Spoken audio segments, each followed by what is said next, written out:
ओम श्री गणेशाय नमः। 8वें अध्याय का शुभ आरंभ करते हैं। इसमें यज्ञ रक्षा हेतु विश्वामित्र के साथ राम जी का जाना। श्री राधे राधे सबको। ज्ञानी पुरुषों को भी भाग्य तो झेलना ही पड़ता है। श्री रामचंद्र जी का वैराग्य दूर हुआ तो वे 16 वर्ष के हो गए। उस समय विश्वामित्र का यज्ञ संपन्न हो रहा था। उसमें मारीची, सुबाहु आदि राक्षस बाधा डाल रहे थे। विश्वामित्र ने सोचा कि रामचंद्र जी ही मेरे यज्ञ की रक्षा कर सकते हैं। अयोध्या जाकर राम लक्ष्मण को ले आऊं, दर्शन से कृतार्थ भी हो जाऊंगा। भागवत में श्री रामचंद्र चरित्र का आरंभ इसी प्रसंग से किया गया है। विश्वामित्र अयोध्या आए, सरयू में स्नान किया और श्री महाराज दशरथ की सभा में आए। दशरथ जी ने स्वागत करते हुए नमन किया। मेरे पूर्वजों के पुण्य प्रताप से आप जैसे ऋषि मेरे घर आए हैं, क्या सेवा करूं आपकी। विश्वामित्र ने आशीर्वाद देते हुए कहा, मेरे यज्ञ में राक्षस विघ्न कर रहे हैं, सो राम और लक्ष्मण को मेरे यज्ञ की रक्षा के लिए मेरे साथ भेजिए। विश्वामित्र की ऐसी मांग से राजा घबरा गए। श्री राधे राधे। दशरथ जी ने कहा, मुनिवर आपने ठीक नहीं मांगा। ये बालक मुझे अपनी वृद्ध अवस्था में मिले। मुझे तो संतान की कोई आशा ही नहीं थी, किंतु आप सभी के आशीर्वाद से 4 संतानें मिले। मुझे ये सब अत्यंत प्रिय हैं, किंतु राम सर्वाधिक प्रिय है। राम के बिना मैं जी नहीं सकता। उसे मेरी आंखों से दूर न करे। मैं आपसे क्या कहूँ, राम मुझसे प्रतिदिन 2 बार साष्टांग प्रणाम करता है, मेरी हर आज्ञा का पालन करता है। ऐसा पुत्र न तो कभी हुआ और न कभी होगा। छोटे भाइयों से भी उससे अधिक प्रेम है। वह बहुत भोला है, मर्यादा का पूर्णतः पालन करता है। राम की प्रशंसा करते करते राजा का हृदय भर आया। जल के बिना मछली शायद रह सकती है। श्री राधे राधे। किंतु राम के बिना दशरथ जी नहीं सकते। फिर बोले दशरथ जी, गुरुजी, मैं आपको ठीक ही कहता हूँ कि राम के दूर जाने से मेरे प्राण चले जाएंगे। आप चाहे तो मैं अपना सारा राज्य दे दूँ, अपने प्राण भी दे सकता हूँ, किंतु मुझसे मेरे राम से दूर न करो। राम देत नाही बनहि कुसाई। मैं अपने राम के बिना एक क्षण भी जी नहीं सकता। मैं प्राण दे सकता हूँ, लेकिन राम को नहीं दे सकता। देह प्राण ते प्रिय कुछ नाही, सो मुनि देव निमिष एक माही। जगत में दशरथ सा पिता नहीं हुआ और राम जैसा पुत्र नहीं हुआ। राम जब वन में गए तो दशरथ ने अपनी अंतिम सांस राम ही का नाम लिया। उन्होंने कौशल्या से बार बार पूछा, मेरे राम कहाँ हैं? मुझे कोई राम के पास ले चल, मैं राम के बिना जी नहीं सकता। राम वन गमन के साथ ही दशरथ जी के प्राण पखेरु उड़ गए थे। श्री राधे राधे। ओम श्री गणेशाय नमः। श्री राधे राधे सबको। रामायण का एक एक पात्र दिव्य है। भरत के जैसा भाई नहीं है, सीता जैसी स्त्री नहीं है। राम जी की अपेक्षा सीता जी का हृदय अति कोमल था। वाल्मीकि भी सीता के चरित्र का वर्णन करते हुए पिघल गए थे। उन्होंने कहा था, रामायण में राम जी का नहीं, सीता जी का चरित्र अलौकिक है। राम जी सरल हैं, किंतु सीता जी की सरलता तो अद्भुत है। वाल्मीकि रामायण में एक प्रसंग है। रावण के साथ युद्ध की समाप्ति होने पर हनुमान जी अशोक वन में आए। सभी राक्षसों का तो विनाश हो गया था। श्री राम जी की विजय हुई। सीता जी ने हनुमान जी को बहुत आशीष दिया। काल तेरा सेवक बनेगा, अष्टसिद्धियां तेरी सेवा करेंगे। हनुमान जी ज्ञानी पुरुषों के आचार्य हैं। श्री राधे राधे। हनुमान जी का वर्णन ही कौन कर सकता है। माँ सीता ने अंदर से आशीर्वाद दिया था, फिर भी हनुमान जी को तृप्ति नहीं हुई। उन्होंने कहा, आपने मुझे आशीष तो बहुत दी है, फिर भी हृदय से एक इच्छा बाकी रह गई है। सीता जी ने कहा, वत्स जो चाहे सो मांग लो। हनुमान जी कहते हैं, पहले जब मैं लंका आया था तो देखा था कि राक्षस स्त्रियां आपको बहुत सताती थी, आपको डराती थी। अब राक्षसों का तो प्रभु ने विनाश कर दिया, किंतु ये राक्षसियां बची हुई हैं। मैं चाहता हूँ कि आपकी आज्ञा और आशीर्वाद से मैं इनका विनाश कर दूँ। सीता जी कहते हैं, अरे ये क्या मांग रहा है तू? ऐसा वरदान मांगना कोई ठीक नहीं बात। हनुमान जी कहते हैं, उन्होंने आपको बहुत सताया है, मैंने अपनी आंखों से देखा है। माता जी कहती हैं, हनुमान जी को उपदेश देते हुए कहते हैं, बेटा अपकार का बदला तो उपकार से देते हैं, वही संत है। इन राक्षसियों का कोई दोष नहीं, वे तो रावण की आज्ञा से मुझे सताती थी। वह दुख तो मेरे ही कर्मों का था। श्री राधे। मैंने लक्ष्मण जी का अपमान किया था, अतः दुखी होना पड़ा। मैं सोचती हूँ इन राक्षसियों को वर देकर अयोध्या ले चलूँ। मैं वैसा आशीर्वाद तुम्हें नहीं दे सकती। हनुमान जी ने वंदन करते हुए कहा, माता जी, आपके सिवा ऐसी दया कोई नहीं कर सकता। राक्षसों के लिए राम कठोर थे, किंतु राक्षसियों के लिए सीता दयालु थी। राक्षसियों के सीता जी ने आशीर्वाद दिया। सीता जी जैसी दयालु स्त्री कोई नहीं हुई। वे साक्षात दया की मूर्ति हैं। माता जी के गुणों को याद करने लगता है।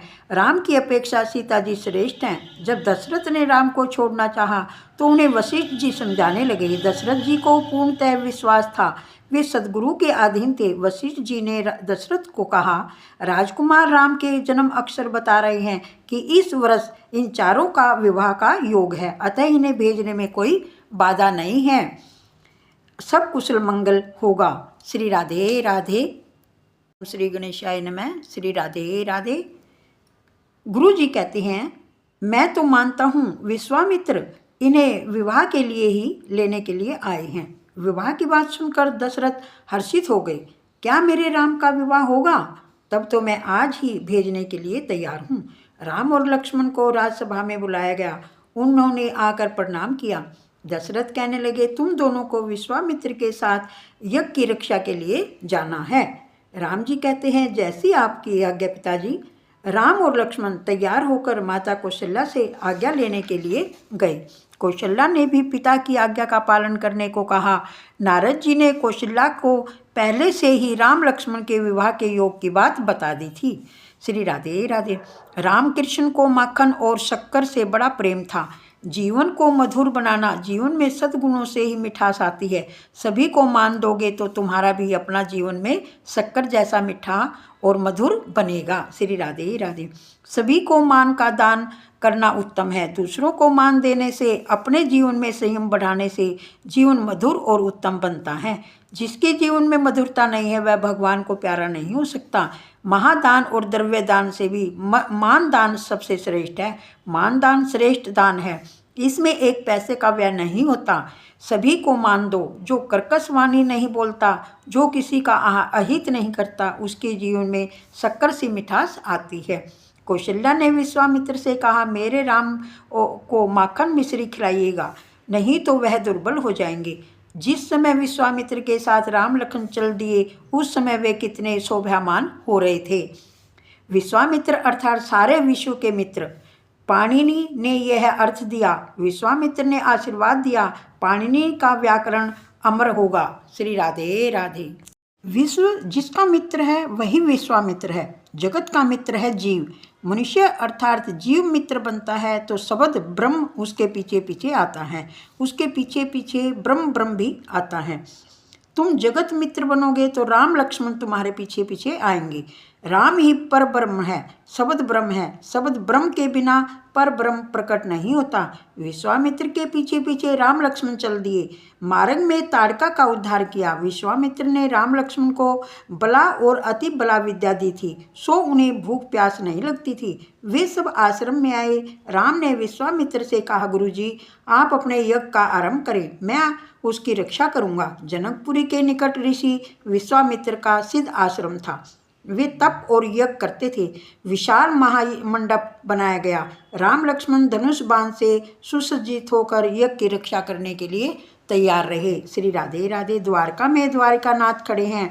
डाकोर में रणछोड़ चिराय जी खड़े हैं। श्रीनाथ जी गोवर्धन नाथ जी खड़े हैं। पंढरपुर में विठल नाथ जी खड़े हैं। श्री राधे राधे। भगवान जी कहते हैं, जब जीव मेरे दर्शन के लिए आता है तो मैं खड़ा होकर उसे दर्शन देता हूँ। मैं जीव से मिलने के लिए आतुर हूँ। मुझसे प्रेम से मिलने के लिए जो भी आता है उनसे मिलने को मैं भी आतुर हूँ। अपने वैष्णव से, भक्तों से मिलने की प्रतीक्षा में खड़ा हूँ। मैं खड़ा खड़ा भक्तों की प्रतीक्षा करता हूँ। मुझसे विभक्त हुआ जीव मुझसे मिलने के लिए कब आएगा? ईश्वर की दृष्टि तो जीव की ओर अखंड रूप से है, किंतु जीव ही ईश्वर की ओर दृष्टि नहीं करता। राम तो जीव को अपनाने के लिए तत्पर है, किंतु यह अभागा जीव ही उनसे मिलने के लिए आतुर कहाँ है? श्री राम जी आजानुबाहु हैं। किसी ने इसका कारण पूछा तो उन्होंने उत्तर दिया, मेरे भक्त मुझसे मिलने आते हैं। यदि उनमें कोई मोटा हो तो भी मैं उन्हें बाहों में भर सकूं, इसलिए मैंने अपने हाथ लंबे रखे हुए हैं। मुझसे मिलने के लिए आने वाले भक्तों को आलिंगन देने के लिए मैंने अपने हाथ लंबे रखे हैं। श्री राधे राधे। राम वानर आदि पशुओं को भी आलिंगन देते हैं। राम जी सभी से प्रेम करते हैं। वे हमेशा धनुष बाण अपने साथ रखते हैं। धनुष बाण के बिना राम के दर्शन नहीं होते। चाहे राज्य आसन पर बैठे हों, चाहे अंतःपुर में सीता जी के पास, उनके हाथों में धनुष बाण होते हैं। उपनिषद में कहा है, उपनिषद में धनुष को ओंकार की उपमा दी गई है। ओंकार अर्थात ज्ञान ही धनुष है। धनुष ज्ञान का स्वरूप है, बाण विवेक स्वरूप है। धनुष और बाण अर्थात ज्ञान और विवेक से सदा सज्जित रहो, क्योंकि काम रूपी राक्षस ने न जाने कब विघ्न करने आ जाए। काम राक्षस तुम्हारे पीछे दौड़ रहा है, तुम्हें पराजित करने आ रहा है। राम की भांति धनुष बाण से सदा सज्जित रहना चाहिए। ज्ञान और विवेक को सतेज रखोगे तो राक्षस बाधा नहीं डाल सकेंगे। धनुष बाण से सज्जित रहोगे तो राक्षस भाग जाएंगे। जिसकी आंखों में पाप है वही राक्षस है। राक्षस जीव मात्र के पीछे लगे हुए हैं। राधे राधे। काम लोभ मोह राक्षस ही तो हैं, जीव मात्र को सताते हैं। जो प्रत्यक्षण सावधान रहता है उसे राक्षस मार नहीं सकते। राम का स्वरूप अद्भुत है। शूर्पणखा राक्षस थी, फिर भी उसके मन में राम को पति स्वरूप पाने की इच्छा जागी थी। हमारे हृदय में तो राक्षसी भी कठोर हैं। हमारे मन में राम को पाने की इच्छा ही नहीं होती। श्रीधर स्वामी ने राम विजय लीला कथा में कहा, यज्ञ के चारों द्वारे राम लक्ष्मण चौकसी करते थे। उन्होंने इतने रूप धारण कर लिए थे कि सभी द्वारों पर राक्षसों को उनकी उपस्थिति दिखाई देती थी। विश्वामित्र आहुति देते थे हवन कुंड में और निहारते थे राम लक्ष्मण को। श्रुति वर्णन करती है, अग्नि भगवान का मुख है, परमात्मा अग्निमुख से आहार करते हैं। अग्नि ज्वाला प्रभु की जिह्वा है। श्री राधे राधे। ओम श्री गणेशाय नमः। श्री राधे राधे। ब्राह्मणगण वेद मंत्रों का उच्चारण करते हुए अग्नि में आहुति दे रहे हैं। विश्वामित्र राम लक्ष्मण पर दृष्टि लगाए हुए यज्ञ कर रहे हैं। मन की मलिनता तो दूर करने के लिए यज्ञ किया जाना चाहिए। यज्ञ स्वाध्याय तप ध्यान का फल है। मन शुद्धि का फल है परमात्मा का दर्शन। राक्षस जान गए कि विश्वामित्र ने यज्ञ का आरंभ किया है, तो वे बाधा डालने आ पहुँचे। रामचंद्र के बार बार दर्शन होने से मारीची का स्वभाव बदल गया। जिसके दर्शन से स्वभाव बदलता है वही ईश्वर है। मारीच ने सोचा कि विश्वामित्र के इस यज्ञ में विघ्न करना ठीक नहीं। आज मेरे मन में ऐसे विचार क्यों आ रहे हैं? शायद इन बालकों को देखकर मेरा मन बदल गया। आज मेरा मन मेरे बस में नहीं है। इन बालकों से मिलने की इच्छा हो रही है। मारीच था तो राक्षस, फिर भी राम के दर्शन से उसकी बुद्धि सुधर गई। आजकल के लोग राम दर्शन के लिए जाते तो हैं, किंतु दर्शन के बाद भी उनकी बुद्धि नहीं सुधर पाती। राम के दर्शन के बाद भी बुद्धि न सुधरे तो मान लेना कि तुम राक्षस से भी अधम हो। रोज रामायण पढ़ो, देव दर्शन करें, फिर भी यदि जीवन में संयम सदाचार सरलता नहीं आए तो मान लो जो कि आप मारीच से भी ज़्यादा बीते हुए हैं। राम परमात्मा हैं, उनके दर्शन पर मात्र से ही मारीच की बुद्धि बदल जाए तो आश्चर्य की बात है। राम की नकल करते करते, राम की ही चिंतन करते करते रावण का काम मरता है। श्री राधे ही राधे। राम को याद करने से सारा जगत मातृवत दिखता है। एक नाथ महाराज ने राम रावण का युद्ध कर समय एक प्रसंग लिखा है। गहरी नींद डूबे हुए कुंभकर्ण को जगाया गया तो उसने पूछा, मुझे क्यों जगाया? रावण कहने लगे, जानकी को लेकर युद्ध जो हो रहा है। श्री राधे राधे। कुंभकर्ण कहते हैं, क्या तेरी इच्छा पूर्ण हुई? रावण ने कहा, नहीं। कुंभकर्ण कहते हैं, तू अपनी माया से राम का रूप धारण करके सीता जी के पास जा, तुझे राम मान लेगी और तेरे वश में हो जाएगी। रावण ने कहा, इस राम के पास कुछ जादू सा लगता है। मैं उसका रूप धारण करने के लिए उसके रूप का विचार करता हूँ, किंतु मेरा मन ही बदल जाता है। जो रूप धारण करने की इच्छा होती है उसका विचार तो करना ही पड़ता है। जब मैं राम का रूप माया से धारण कर लेता हूँ तो देखता हूँ सीता मुझे माता के रूप में दिखाई देती है। मेरे मन में काम तक नहीं रहता। तब कुंभकर्ण कहने लगा, राम का मायावी रूप तेरे काम को मारता है। जिसका नकली रूप भी इतना प्रभावशाली है, उसका मूल रूप तो कितना प्रभावशाली होगा। श्री राधे राधे। जब निश्चय ही राम परमेश्वर है, तू अतिशय कामी है, फिर भी राम के स्मरण से निष्कामी बन जाता है, तो श्री राम ही ईश्वर है। ऐसे राम के साथ वैर करना ठीक नहीं। देवादिदेव से वैर करने वाला मूर्ख ही होता है। श्री राधे राधे।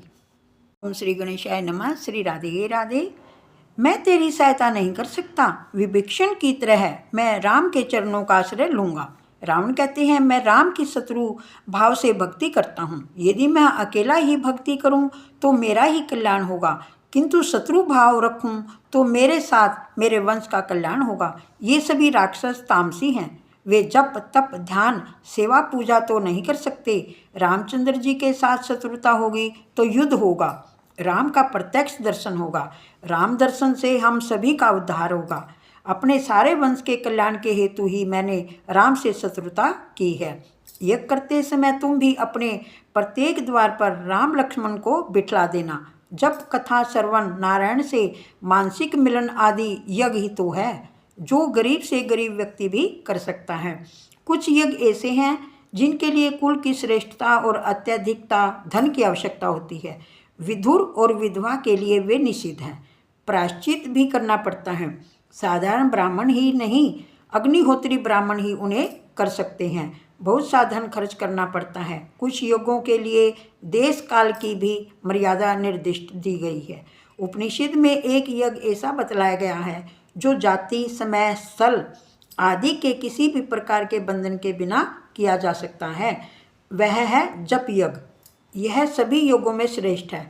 आँख से दर्शन, कान से श्रवण, मन से स्मरण करते हुए जप करोगे तो समाधि की अवस्था प्राप्त हो सकेगी। कृष्ण मिलन महायज्ञ है।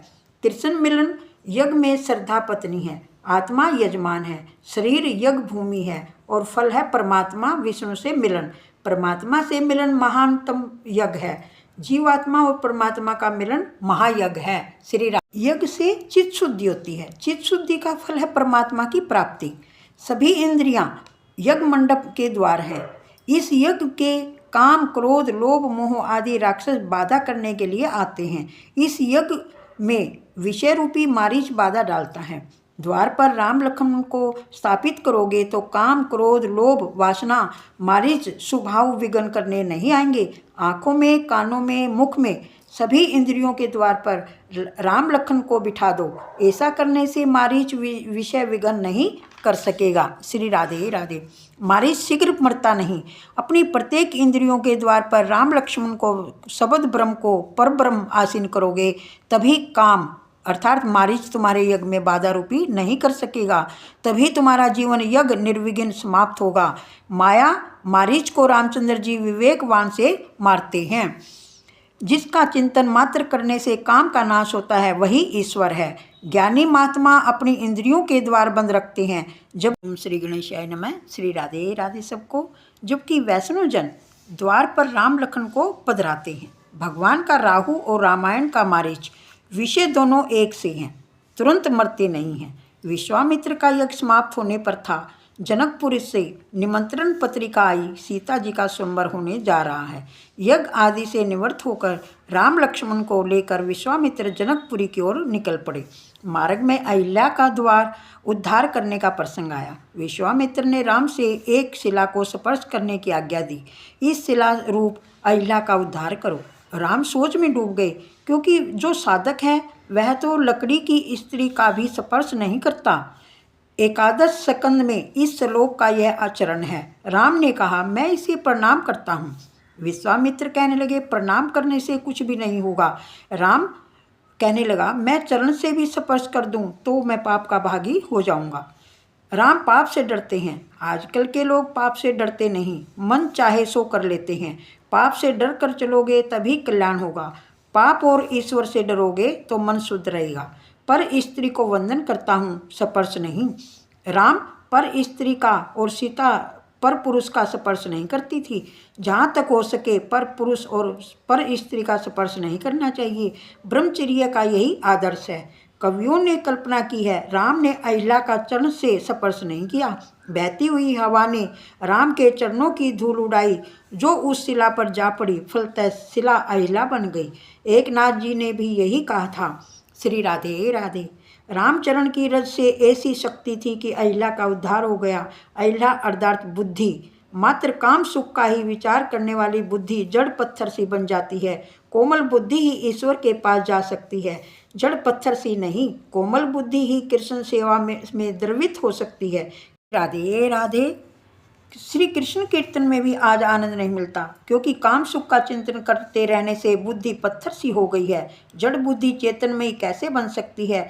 जब कोई सतगुरु संत महात्मा मिलते हैं तभी, जब किसी पवित्र संत की चरण रज पावन करती है तभी पत्थर सी जड़ बुद्धि प्रभु की चरण रज से जागृत चेतन युक्त बनती है। अहिला बुद्धि रामचरण रज से शुद्ध सचेतन बन गई। अहिला ने प्रभु से प्रार्थना की कि मेरे पति ने मुझे श्राप देकर ठीक ही किया, क्योंकि इसी कारण से तो मैं आपके दर्शन कर सकी हूँ। उसी समय ऋषि गौतम भी वहाँ आए। उन्होंने श्री भगवान राम से कहा, मेरी पत्नी का आपने उद्धार किया, मैं आपको आशीर्वाद देता हूँ कि आपका विवाह सुंदर गुणवती कन्या के साथ हो। श्री राधे राधे। विश्वामित्र राम लक्ष्मण को लेकर राजा जनक के सभा में आए। इन कुमारों को देखकर जनक सोचने लगे कि ये ऋषि कुमार हैं या राजकुमार। उन्होंने विश्वामित्र से पूछा कि ये कौन हैं? विश्वामित्र, तुम तो महाज्ञानी हो, स्वयं ही निर्णय करो कि ये कौन है। जनक का एक नाम है विदेह, जो देह युक्त होकर भी देह धर्मों से असप्रय, वही विदेह है। विदेह जीते जी मुक्त है। जनक तो श्री सुखदेव जी के भी गुरु हैं। धर्मराज कहते हैं, ब्रह्मानुभाव जो विषय रस का भान भूल जाए वही ज्ञानी है। आसक्ति और अभिमान जीव को बांधते रहते हैं। ज्ञानी इन दोनों का त्याग करते हैं। सभी इंद्रियां अपने अपने कार्य और अर्थ में काम करती हैं, ऐसा मानकर ज्ञानी किसी भी विषय में आसक्त नहीं होते। इस जगत में सब कुछ करते हुए भी वे ऐसी ही भावना रख कर काम करते हैं कि वे कुछ नहीं कर रहे हैं। श्री राधे राधे। अध्याय संपूर्ण हुआ। श्री कृष्ण गोविंद हरे मुरारी, हे नाथ नारायण वासुदेवा। श्री कृष्ण गोविंद हरे मुरारी, हे नाथ नारायण वासुदेवा।